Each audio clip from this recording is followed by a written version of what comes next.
ನಮಸ್ಕಾರ ಗೆಳೆಯರೇ, ಇಬ್ಬನಿ ನ್ಯೂಸ್ಗೆ ಸ್ವಾಗತ. ಉಚ್ಚಂಗಿದುರ್ಗದಲ್ಲಿ ಯುಗಾದಿ ಹಬ್ಬದ ಪ್ರಯುಕ್ತ ಉಚ್ಚಂಗೆಮ್ಮ ದೇವಿಯ ಜಾತ್ರಾ ಮಹೋತ್ಸವಕ್ಕೆ ಲಕ್ಷಾಂತರ ಭಕ್ತಾದಿಗಳು ದರ್ಶನ ಪಡೆದರು. ಹರಪನಹಳ್ಳಿ ತಾಲೂಕಿನ ಉಚ್ಚಂಗಿದುರ್ಗ ಗ್ರಾಮದ ಶಕ್ತಿದೇವತೆಯಾದ ಉಚ್ಚಂಗೆಮ್ಮ ದೇವಿಗೆ ಲಕ್ಷಾಂತರ ಭಕ್ತಾದಿಗಳು ಆಗಮಿಸಿ ಹಾಲಮ್ಮನ ತೋಪಿನಲ್ಲಿರುವ ದೇವಿಗೆ ವಿವಿಧ ರೀತಿಯ ಹರಕೆಯಾದ ಬೇವಿನ ಉಡುಗೆ, ದೀಡು ನಮಸ್ಕಾರ, ಪಡ್ಲಿಕೆ ಹೊತ್ತುಕೊಂಡು ದೇವಸ್ಥಾನದ ಸುತ್ತ ಉಚ್ಚಂಗೆಮ್ಮ ನಿನ್ನಾಲಕ್ಕೆ ಉದೋ ಉದೋ ಎಂದು ದೇವಿಯನ್ನು ಸ್ಮರಿಸುತ್ತಾ ಪ್ರದಕ್ಷಿಣೆ ಹಾಕಿದರು. ಗ್ರಾಮ ಪಂಚಾಯಿತಿ ವತಿಯಿಂದ ಕುಡಿಯುವ ನೀರು, ಸ್ವಚ್ಛತೆ, ವಿವಿಧ ದೀಪಾಲಂಕಾರ ಮಾಡಲಾಗಿತ್ತು. ಈ ಜಾತ್ರೆಯಲ್ಲಿ ಪೊಲೀಸ್ ಇಲಾಖೆಯ ವತಿಯಿಂದ 1 ಡಿಒಎಸ್ಪಿ, 4 ಜನ ಸಿಪಿಐ, 11 ಜನ ಪಿಎಸ್ಐ, 9 ಜನ ಎಎಸ್ಐ, 132 ಜನ ಹೆಚ್ಸಿ ಅಥವಾ ಪಿಸಿ ಮತ್ತು 130 ಜನ ಹೋಂಗಾರ್ಡ್ ಸಿಬ್ಬಂದಿಗಳನ್ನು ನೇಮಿಸಲಾಗಿತ್ತು. ಆರೋಗ್ಯ ಇಲಾಖೆ, ಸಾರಿಗೆ ಇಲಾಖೆ, ಅಗ್ನಿಶಾಮಕ ದಳ, ಆಂಬ್ಯುಲೆನ್ಸ್ ವ್ಯವಸ್ಥೆ ಮಾಡಲಾಗಿತ್ತು.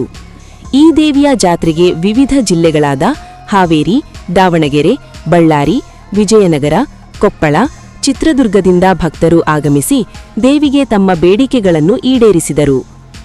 ಗುರುವಾರ ಸಂಜೆ ಪಾದಗಟ್ಟಿ ಹತ್ತಿರವಿರುವ ಹೊಂಡದ ಹತ್ತಿರ ಓಕಳಿ ಆಡಲಾಯಿತು. ಇದೇ ಸಂದರ್ಭದಲ್ಲಿ ಮಾಜಿ ಶಾಸಕ ಎಸ್ವಿ ರಾಮಚಂದ್ರ, ಕೆಪಿಸಿಸಿ ಕಾರ್ಯದರ್ಶಿ ಎಂಡಿ ಕೀರ್ತಿಕುಮಾರ್, ಮಡ್ರಳ್ಳಿ ಕೆಂಚಪ್ಪ, ಬೇವಿನಹಳ್ಳಿ ಕೆಂಚನಗೌಡ, ಕೊರಟಗೆರೆ ಹರೀಶ್ ಗೌಡ, ಫಣಿಯಾಪುರದ ಲಿಂಗರಾಜ್, ಪೊಲೀಸ್ ಇಲಾಖೆಯ ಡಿಒಎಸ್ಪಿ ಸಂತೋಷ್ ಚೌಹಾಣ್, ಸಿಪಿಐ ಮಹಾಂತೇಶ್ ಸಜ್ಜನ್, ಪಿಎಸ್ಐ ವಿಜಯ್ ಕೃಷ್ಣ, ಸಿಬ್ಬಂದಿ ವರ್ಗದವರು, ಪಿಡಿಒ ಶಿವಕುಮಾರ್ ಹಾಗೂ ಸಿಬ್ಬಂದಿ ವರ್ಗದವರು, ಗಂಗಾಧರ್, ನಾಗರಾಜ್, ಮುಖಂಡರು, ಗ್ರಾಮಸ್ಥರು ಹಾಜರಿದ್ದರು. ವರದಿ ಮಹೇಶ್ ಅರಸಿಕೇರೆ.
Go!